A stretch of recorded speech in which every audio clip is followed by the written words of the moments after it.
Welcome to the Compliance 911 Show, a no-nonsense podcast discussing hot topics for today's busy compliance professional.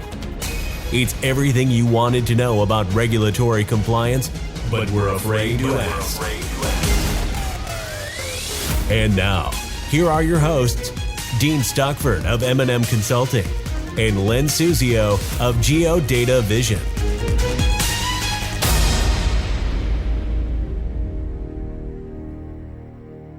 So, Len, what topics do you want to touch upon today? Well, Dean, in recent podcasts, we've discussed the new Section 1071 rule that was published at the end of March. Although I want to point out, it's yet to be published in the Federal Register, which is when it becomes official. I actually spoke to a CFPB attorney a couple weeks ago and asked her, what's up with this? And she said, they don't know. They expected it would have been issued by now or published in the Federal Register. So, of course, the clock doesn't start ticking until it is published in the Federal Register. She said they were hoping and believe it'll happen sometime in the middle of the summer. So we'll see about that. But the implications of 1071 reach far beyond the banking community. It touches any lender involved in extending commercial loans. And this includes credit unions, commercial finance companies, even, by the way, government agencies. In fact, the CFPB estimates that the number of reporters under 1071 will be quadruple the number of reporters under CRA. And there is so much in that 888-page document to inform lenders about that I thought we should continue revealing to our listeners what is buried in the new rule and what its implications are for the Community Reinvestment Act, too. Oh, for one, this is a tremendous topic. In 888 pages, I know you and I have discussed this many times. I've read it twice and I'm still lost. So it really is timely. Can you tell Len, I'm all ears, but can you tell the listeners at least, or give them some sort of bait, or where do we start? I guess that's what I'm trying to get at, Len. I mean, I am just overwhelmed, as you can tell from reading all of this. So I'd like to, have a starting point for our audience today. Yeah. Well, Dean, as you were just speaking, the thought occurred to me. I know that in some religious communities, the number 666 is supposedly a sign of the devil. So I wonder if 888 might be a sign of the devil in the banking community. We'll see. But today I really do intend to focus on the implications for the Community Reinvestment Act, which are enormous. Though 1071 is intended primarily for fair lending issues, everyone knows that it directly impacts CRA. But I'm not so sure many people understand how dramatic the impact of 1071 will be on CRA. Yeah, and the fact that the notice of proposed rulemaking came out, but there's been no final rules. I think there could be, obviously, they're I think waiting for 1071 to come out so they can figure out where all of the different anomalies are throughout the two different rules. So let's discuss Section 1071 in CRA. Yeah, I think the regulators were waiting for the other regulators to figure out what they were going to do under 1071 before they announced the final CRA rule. Well, as you know, Dean, we've broadcast 2 webinars about 1071, and we maintain a Section 1071 blog on the GeoData Vision website. And so I'm getting feedback from bankers and lots of questions. I was surprised to get questions from bankers who didn't realize that the OCC and the Federal Reserve and the FDIC in their 2022 CRA NPR, which you just alluded to, announced that they intend to drop the reporting of small business and small farm loans under CRA and to substitute the small business loans reported under Section 1071. So immediately, right off the bat, there's a direct and immediate impact on CRA insofar as reporting is concerned. And of course, the regulators also announced in the 2022 CRA NPR the definition of a small business loan under CRA will change, and the Section 1071 definition will replace the CRA definition. This has enormous implications for CRA because under the current CRA, a small business loan cannot exceed $1 million. But under Section 1071, the size of a small business loan is really virtually unlimited, because what qualifies as a small business under 1071 is based on the size of the business as measured by gross annual revenues, not the size of the loan.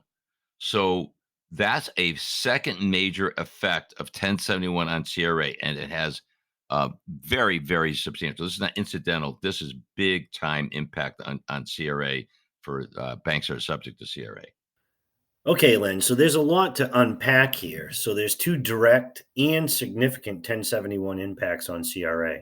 Are the next implications as big as the first two that we just talked about? Oh, definitely. Yes. I would definitely say so, Dean. Anyone familiar with CRA knows community development is a big test in a CRA exam for intermediate small banks and for large banks. And there are four different definitions of community development for CRA purposes. And of those, two definitions pertain to business loans. One definition is economic development, which mostly means job creation, job preservation, or job improvement for low and moderate income employees. And another definition is, quote, revitalization, stabilization of LMI tracks or middle income distressed or underserved tracks outside of MSAs. Now, under CRA, if a loan qualifies as both a small business loan and a community development loan, it must be reported as a small business loan and examined as a small business loan for large banks. On the other hand, ISBs have the option of having such loans treated as either small business loans or community development loans for examination purposes. Now, under Section 1071, with the size of the loan no longer being a restriction on what qualifies as a small business loan, many business loans that exceed $1 million and which have community development qualifications are likely to be loans to small businesses and therefore will not be recognized as community development loans under CRA. This could have a very, very big impact on the volume of community development lending that is going to be recognized under CRA. So, a big question that hangs in the balance is how the Fed, the FDIC, and the OCC will treat such loans. Will they allow a bank that has reported a small business loan under 1071 to report the same loan as community development under CRA? There's precedent for double counting loans under CRA. Any multifamily affordable housing mortgage, for example, is reported under HMDA and it is included in the mortgage lending for CRA purposes and at the same time counted as community development. So the $64 million question is, will the agencies allow double counting of small business loans as community development loans if they have the requisite qualifications? This has major league implications for the community development aspect of the Community Reinvestment Act and performance for banks. Yeah, I agree. And community development's always been an issue for CRA. You get banks calling constantly saying, we're having a hard time identifying those. So if they're already having a hard time now, you can only imagine what this is going to be after all of this implementation. So that's three impacts and three very big impacts, I must say. Are there more? Well, one thing I would like to talk about is some of the things that 1071 will not do as opposed to what it is expected to do in terms of impacting CRA. So in these last 2 or 3 minutes, I'd like to touch upon a couple of those points, Dean. Yeah. Okay. Well, so what might that be, Len? Okay, well, let's begin with the so-called protected demographic information, which will not be factored in the Community Reinvestment Act, which is never, by the way, focused on race or ethnicity, and that was deliberate when the CRA was passed back in 1977. They avoided anything with a racial or ethnic implication. It was all focused on the income of people and the income of tracts, not on minority populations or minority tracts.